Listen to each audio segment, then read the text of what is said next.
ఈ దినపు దేవుని యొక్క మాట ఇర్మీయా గ్రంథము 20వ అధ్యాయము 11వ వచనము. యెహోవా నాకు తోడై ఉన్నాడు. ఇది భక్తుడు పలుకుతున్నటువంటి మాటగా మనం చూడగలుగుతున్నాం.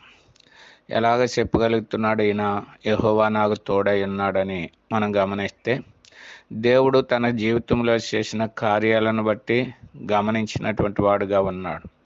ఎదురైన ఆపదల్లోనూ శోధనలోనూ అదే రీతిగా అనానుకూల పరిస్థితుల్లోనూ దేవుడు చేసిన కార్యాలు గమనిస్తూ, దేవుడు తన పక్షంగా పరాక్రమం గల సూర్యుని వలె ఏ రీతిగా అయితే కార్యాలన్నీ సఫలం చేస్తూ వచ్చినాడో గమనించి ఆయన అంటున్నాడు, యెహోవా నాకు తోడై ఉన్నాడు అని.